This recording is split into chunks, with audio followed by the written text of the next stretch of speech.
हाय मित्रांनो, दुसऱ्या व्हिडिओमध्ये सर्वांचं स्वागत आहे. आणि पहिल्या व्हिडिओप्रमाणेच तरी दुसरी व्हिडिओ असेल.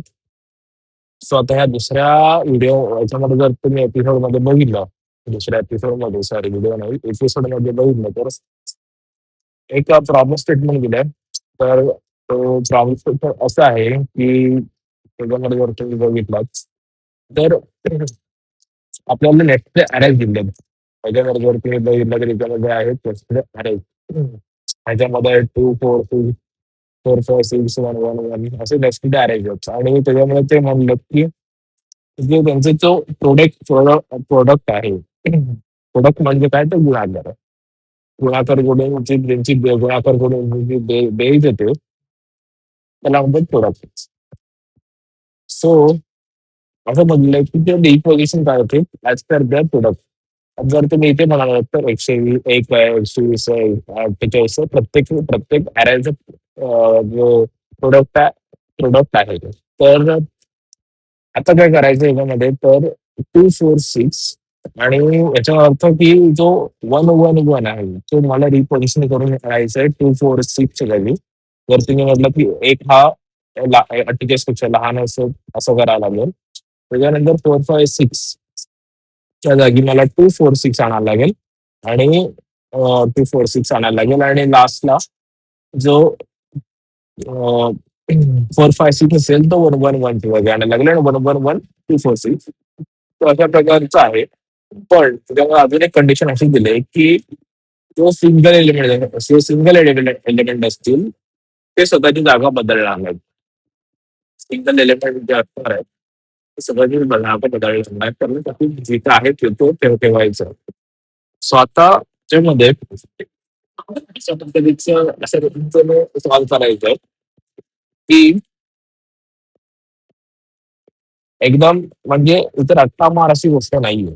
तो इथे आपल्याला नीट कॉन्सेप्ट नुसार जावं लागेल.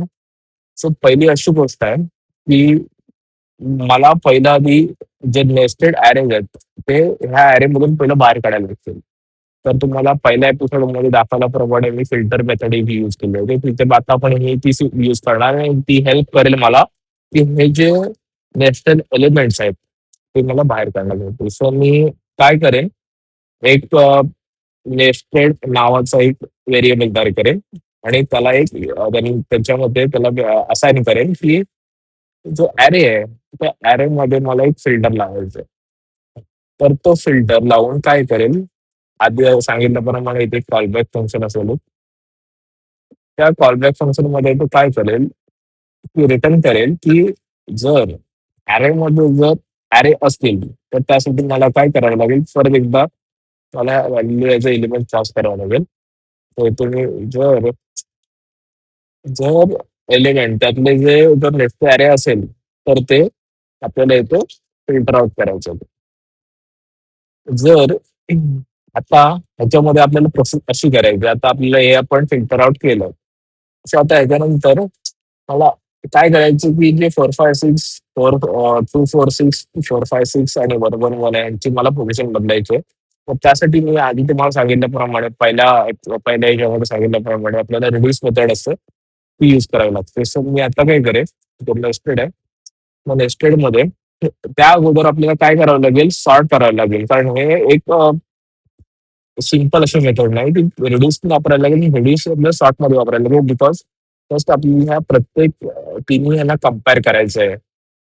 सो कंपॅरिझनसाठी आपण काय करू शकतो, सॉर्ट देऊ शकतो. सॉल्व्ह आता तुम्ही हे नवीन आहे, हे कंपेअर फंक्शन आहे. हे आपल्याला कंपॅरिझन करू शकतो दोन नंबर ते दोन एलिमेंटचं. The function is determine the order of the element. It is expected to return a negative value if the first argument is less than second argument and 0 if they are equal. म्हणजे positive value otherwise is omitted. Okay, याचा अर्थ असा आहे, की आता हे जे आहेत यांना कंपेअर करून ही पोझिशन करायचं आणि ते आपल्याला परत पुढे प्रिंट करावं लागतं. त्यासाठी आपल्याला त्यांचं ऑर्डर असेल, तर ऑर्डर आपल्याला असेंडिंग ऑर्डरमध्ये ठेवावं लागेल. तर ह्यासाठी आपल्याला इथे एक सॉर्ट मेथड यूज करावं लागेल. सो आता सॉर्ट मेथडमध्ये काय, इथे आपल्याला सॉर्ट मेथडमध्ये पण एक कॉलबॅक फंक्शन आपल्याला द्यावं लागतं. सो कॉलबॅक फंक्शन तुम्हाला दाखवल्याप्रमाणे आपण अशा पद्धतीने तो देऊ शकतो. आता ह्याच्यामध्ये मी काय करेन, 2 आपल्याला आर्ग्युमेंट्स द्यायचे आहेत. त्यामध्ये ए आणि बी हे आर्ग्युमेंट असतील. हे आपल्याला कंपॅरिझनसाठी आहे 2 अरेजसाठी. 2 अरेज कंपेअर करू शकतो त्यासाठी आणि त्यांना असेंडिंग ऑर्डर किंवा डिसेंडिंग ऑर्डरमध्ये आपण सॉर्ट करू शकतो. सो नाऊ आता मी काय करेन, मला ह्यांचा प्रोडक्ट काढायचा आहे. प्रोडक्ट ए करेन आणि त्याच्यामध्ये मी जो आता ॲरे घेतला, तो इथला मी हा ॲरे घेईन आणि त्याच्यावरती मला प्रोसेस करायचं, प्रक्रिया करायची की त्यांचं प्रोडक्ट काढायचं आपल्याला आणि प्रोडक्ट करून ते त्यांचं कंपेअर करायचं. सो प्रोडक्ट असा काढेन मी रिड्यूस. त्याच्यानंतर त्याच्यामध्ये परत मला एक कॉलबॅक फंक्शन द्यावं लागेल आणि पुढे व्हॅल्यू. आता इथे जर तुम्ही इथे जर परत एकदा मी ते करंट असंच देतो आणि इथे आपल्या इथे डायरेक्टली सिंगल लाईन असेल तर हे करायची गरज नसते. रिटर्न द्यायची गरज नसते. जस्ट आपण असं करू शकतो. आता इथे जर मला जर मल्टिप्लिकेशन असेल, तर आपली जी इनिशियल व्हॅल्यू असेल ती 1 असणार आहे. जशी आपल्याला 0 नसणार आहे, आता 1 असेल. कारण जेव्हा आता 0 इंटू 1 1 असेल किंवा जर ते आपण ॲडिशन मायनस करू शकतो, मायनस करत असेल, तर आपल्याला 0 द्यावं लागतं. ओके. तसंच मला दुसरं दुसऱ्यासाठी द्यायचं. सर आता आता मी बी साठी दुसऱ्या एलिमेंट दुसऱ्या साठी करणार आहे. तो तुम्ही बी दिलं, तिथे मला बी द्यायचं आणि बाकी सगळं लॉजिक सेम असेल. आता मला काय करायचं, मग 2 जे आहेत ते मला असेंडिंग ऑर्डरमध्ये द्यायचे. सो मी काय करेन, तो एक रिटर्न देणार जो सॉर्ट फंक्शनसाठी आहे. तो मी ते काय करेन, प्रोडक्ट ए जे आहे तो मायनस करून प्रोडक्ट बी मधून. सो आता मला काय झालं, ह्याच्यामधून मला असं झालं, की जे अरे आहे, त्या अरे मधून वेस्टर्न अरे जाते ते मी सॉर्ट केले ॲज पर द यांचं जे प्रोडक्ट आहे त्याच्यानुसार. तुम्ही आता जर ते चेक केलं आणि ते एक तुम्हाला दाखवायसाठी मी ते हे लॉक केलं आणि जस्ट दाखवलं, तर मला फक्त हे जे नेस्टले अरेज असतील तेच दिसतील. कारण ते फिल्टर आउट करून मी प्रोसेस केलं. सो मी तिथे चेक करतो. Node episode 2.0.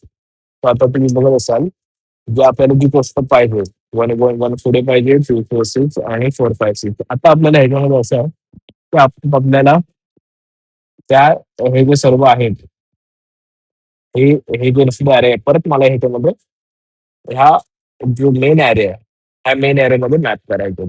आपल्याला फक्त सिंगल ॲरेमध्ये दिसतील, बाकी दिसत नाही. तर त्यांची आपल्या पोझिशन नाही बदलायचं. मग आता ह्यासाठी आपल्याला काय करावं लागेल, ह्याच्यामध्ये अजून एक ह्याच्यामध्ये मी इंडेक्स एक फर्स्ट द्यायला लागतं. त्याच्यानंतर दुसरी एक गोष्ट म्हणजे मला रिझल्ट मध्ये आपण जो जो आउटपुट असेल तो आपल्याला कॅच करावा लागेल. सो त्यासाठी त्याच्यानंतर मला हे जे परत एक मॅप आहे, ॲरे आहे. त्या ॲरेमध्ये मला परत एकदा हे जे नेस्टले अरेज असतील ते लागणार आहेत आणि बाकीचे एलिमेंट पण असतील. सो आता मला नेस्टेड अरे रिप्लेस करायचे जे एक्झिस्टिंग आहेत ते. सो तिथं अरे डॉट मॅप मेथड त्यासाठी यूज करेन. आता मॅपवर तुम्ही हवर गेलो तर तुम्हाला याच्यामध्ये दिसेल, pause and define callback function on each element of an array I return the array that contain the results. त्याच्यामध्ये कॉलबॅक फंक्शन असतं. त्यामध्ये जर तुम्ही म्हटलं तर हे रिटर्न इच एलिमेंट वरती ते हे करतं, मॅप करतं. म्हणजे हे सर्व एलिमेंट्स ह्या ऑटोमॅटिकली ह्या अरेमध्ये मॅप होईल. तर नाऊ त्याच्यामध्ये परत एकदा मला एक कॉलबॅक फंक्शन द्यावं लागेल. त्याच्यामध्ये मी एलिमेंट जर आता म्हणून मी दुसरं पण वापरू शकतो, युजर डिफाईन असतो आयटम तुम्ही आता एलिमेंट करतो. अच्छा, ह्याच्यामध्ये मला एक गोष्ट चेक करायची की जर अरेमध्ये जर अजून अरे असतील, जसं मगाशी मी ते असं ह्याच्यामध्ये मगाशी तुम्हाला ते फिल्टर आउट करताना दाखवलं. तर हे जे नेस्टेड अरे आहे, त्याची जी त्याचं तो अरे इथे आला पाहिजे. जो आपण इथे कॉम्पिटिशन केलेलं आहे सर्व, कॉम्प्यूट केलेलं आहे ते तिथे यायला पाहिजे. सो आणि अदरवाईज एल्स आपलं जे एलिमेंट आहे ते रिटर्न झालं पाहिजे. जे सर्व आहे त्याच्यामध्ये ऑलरेडी ते रिटर्न झाले पाहिजे. सो आता मी इथे काय करेन आणि ह्याच्यामध्ये आपल्याला रिटर्न द्यावं लागतं एलिमेंट. इथे पण आपल्याला रिटर्न द्यावं लागेल.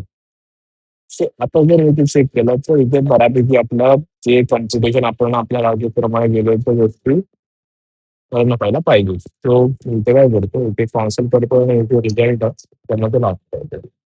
आता वर तुम्ही बघितला तर मी इथे सेव्ह केलंय.